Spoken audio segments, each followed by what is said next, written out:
Pemanfaatan sumber daya air untuk berbagai keperluan terus meningkat dari waktu ke waktu sebagai dampak dari pertumbuhan jumlah penduduk dan pengembangan kegiatannya. Di sisi lain, kondisi ketersediaan sumber daya air semakin mengalami ketidakseimbangan antara kebutuhan dan ketersediaan. Indikasi dari keadaan ini adalah kejadian banjir, kekeringan, dan masalah-masalah pencemaran sumber air di berbagai lokasi, salah satunya adalah Sungai Brantas. 19 juta orang hidup di daerah aliran sungai atau das Brantas. 20% produksi pangan Jawa Timur bergantung pada pasokan air sungai ini. Namun, apakah Sungai Brantas akan tetap menjadi Sungai Brantas yang kita kenal sekarang? Anak Sungai Brantas di kawasan Karangpilang meluap menyebabkan Sungai Brantas meluap. Masya Allah. Aliran Sungai Brantas di wilayah Malang tercemar limbah rumah tangga. Ya Allah, Gusti. Banyak hal yang terjadi belakangan ini yang menandakan Sungai Brantas sedang tidak baik-baik saja.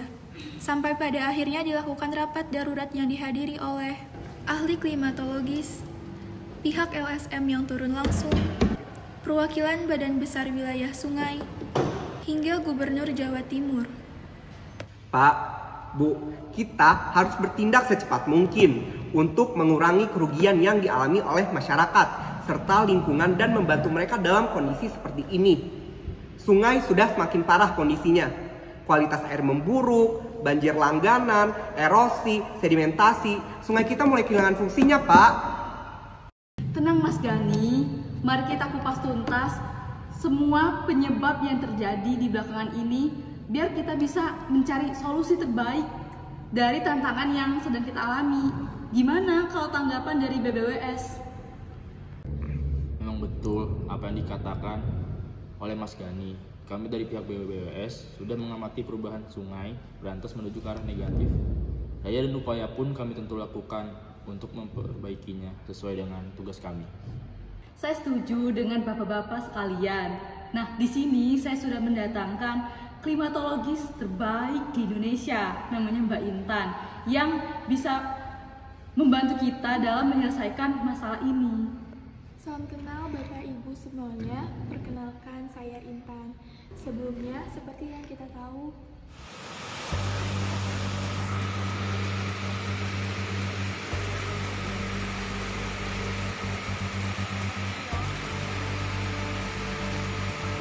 adanya perubahan iklim global yang ditunjukkan dengan adanya perubahan pola hujan, perubahan suhu udara, perubahan cuaca, perubahan kenaikan muka air laut, dan lainnya.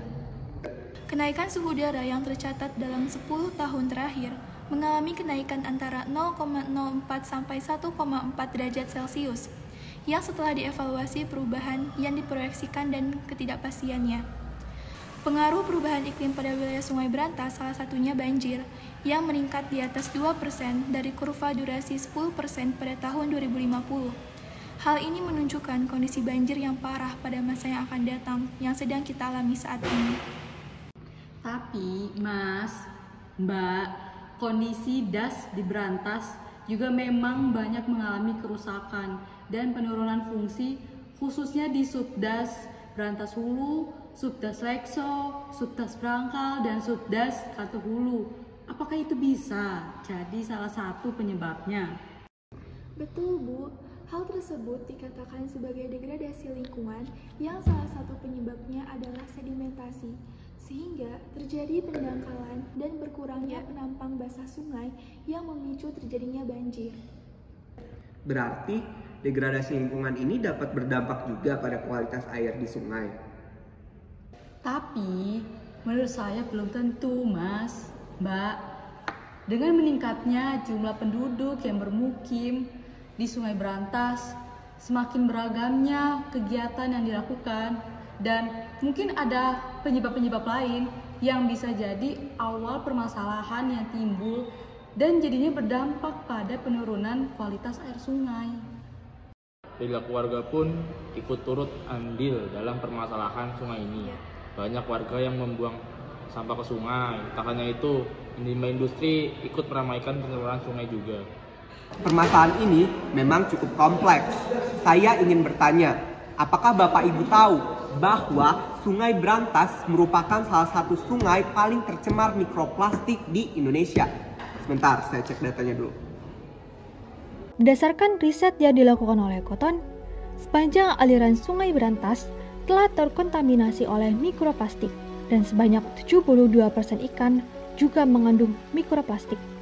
Benar, apa yang dikatakan sama Mas Arif barusan. Status mutu air Sungai Brantas itu mengalami status air yang paling terburuk menurut hasil analisis Toret. Dengan tingkat pencemaran yang paling berat itu berada di Bendung Gunung Sari. Pencemaran air tersebut diperparah apabila kondisi air sedang meluap dan terjadi banjir. Tentu itu akan menjadi permasalahan yang baru. Saya dengar banyak warga yang terdampak akibat kejadian tersebut. Betul Mas, Mbak. Saya sudah bertanya kepada warga sekitar. Mereka bilang, Bapak, rumah saya hanyut, Pak. Biasanya tuh cuma banjir doang. Tapi ini udah sampai hanyut. Isi itu hanyutnya, Pak. Ini juga airnya udah keruh, Pak. Badan kita tuh gatel-gatel. Anak saya tuh kasihan. Udah gatel-gatel, Pak. Tolongi kami, Pak. Wah, sudah jelas sekali permasalahan ini saling berkaitan bapak-bapak, ibu-ibu sekalian. Adanya sedimentasi akibat longsor karena morfologi sungai yang telah rusak menyebabkan pendangkalan sungai, sehingga volume air membludak dan menyebabkan banjir. Perilaku buruk dari warga dan industri dalam membuang sampah, rumah tangga dan industri turut menyebabkan kualitas air menurun. Hingga sampah di titik Sungai Brantas perlu untuk mendapatkan pemulihan agar tidak mendatangkan bencana yang lebih besar. Banyak hal yang terjadi yang membuat potongan-potongan puzzle munculnya tantangan di Das Brantas muncul. Apa yang harus kita lakukan? sekian dari kita. Tunggu video selanjutnya.